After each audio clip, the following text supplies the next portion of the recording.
Halo teman-temanku semuanya, apa kabar? Semoga teman-teman sehat semuanya ya.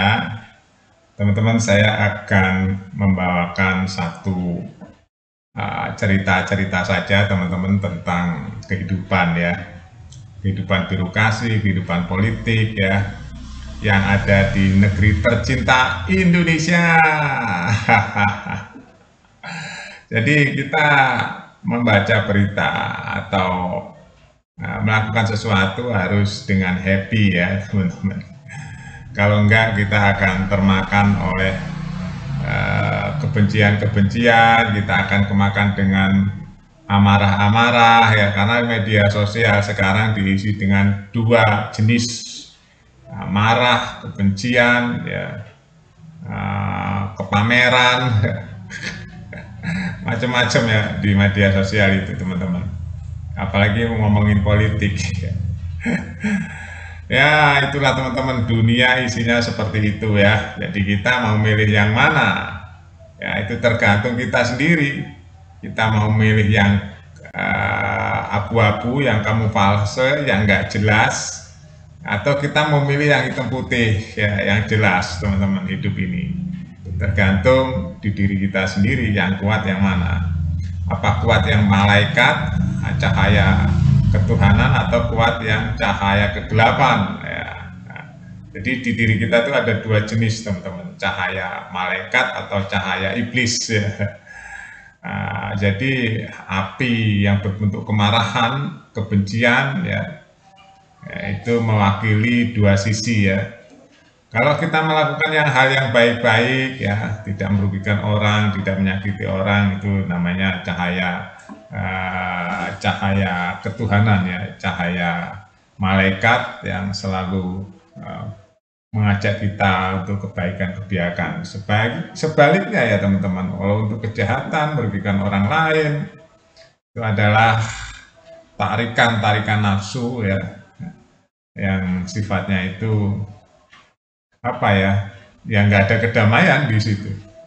Tinggal kita memilih yang mana hidup ini ya. Di dalam diri kita kuat yang mana, energinya apa?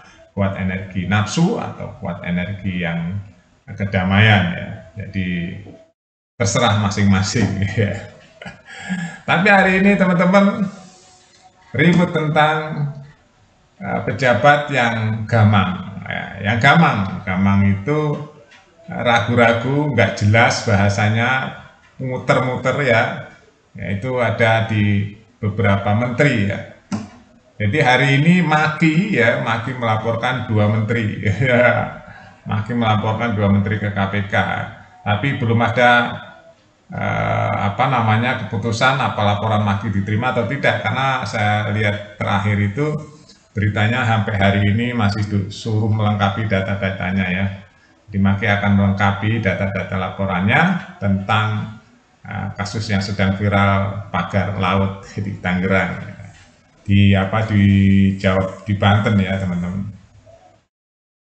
Nah, mengenai hal seperti ini bagi orang-orang yang sudah pengalaman ya teman-teman di dunia properti, di dunia surat menyurat, SHM, HGB, jual beli properti ya, tanah dan sebagainya, udah apa ya, apa yang terjadi di negeri ini teman-teman.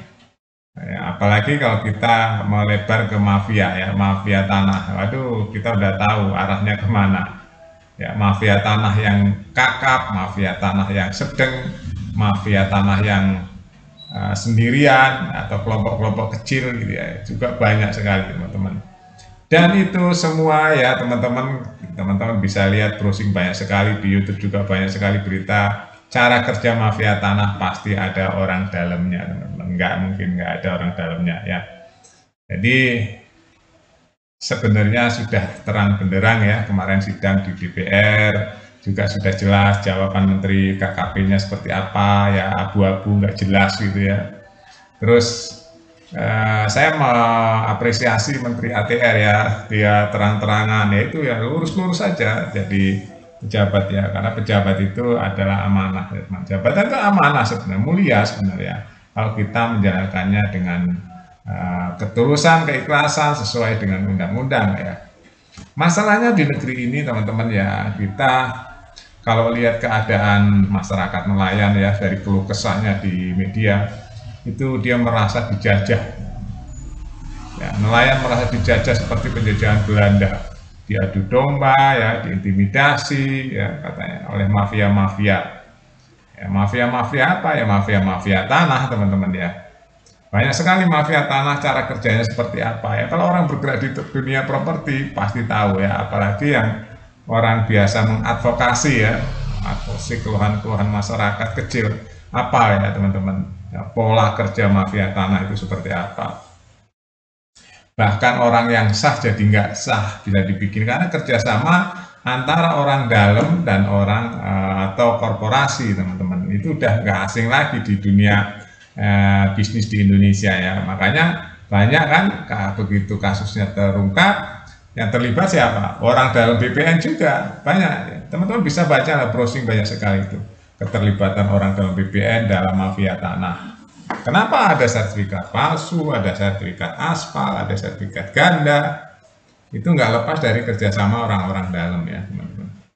Nah, di dalam sidang Komisi 4 kemarin, itu kita sebenarnya kalau orang yang udah dewasa dan berpikir ngerti gerak-gerik orang, itu udah tahu kenapa pejabat sulit sekali untuk mengetahui siapa pemilik sertifikat itu, siapa sebenarnya yang membangun atau memasang pagar laut itu ya. Sebenarnya itu dengan mudah bisa dimengerti ya. Masalahnya, apakah pertanyaannya banyak pejabat-pejabat tinggi atau pejabat-pejabat di negeri ini yang terlibat atau minimal menerima gratifikasi atau suap atau korupsi? Ya, kita tanda tanya. Dan masyarakat sebenarnya sudah tahu jawabannya ya. Kalau di voting atau di survei atau di polling, pasti masyarakat sudah tahu akan menjawab apa, teman-teman. Ini merupakan taruhan besar ya, teman-teman, buat pemerintahan Prabowo Gibran ya. Kalau bertindak tegas, nanti pasti rakyat akan memberikan pujian ya. Kalau enggak, akan jatuh, teman-teman, namanya. Ya, jadi ini adalah tantangan besar buat ketegasan Presiden Prabowo dan Gibran untuk menghukum ya orang-orang yang merugikan rakyat kecil. Bayangin aja teman-teman, sudah merdeka, negara ini sudah merdeka, masih ada rakyat kecil yang merasa terjajah, yaitu nelayan-nelayan yang hari ini ya sudah mulai lega karena pagar bambunya, pagar lautnya sudah dibongkar, mulai dibongkar semuanya ya. Walaupun belum selesai, sudah mulai lega. Itulah orang merdeka itu begitu, ibaratnya tertekan, terintimidasi, terapa ya. Kalau menurut media-media yang beredar itu dia tertekan sekali, ada intimidasi, ada macam-macam. Itulah kerja mafia itu seperti itu, teman-teman. Nakuti rakyat kecil, ya rakyat yang nggak berdaya, ya ditakut-takuti, diintimidasi.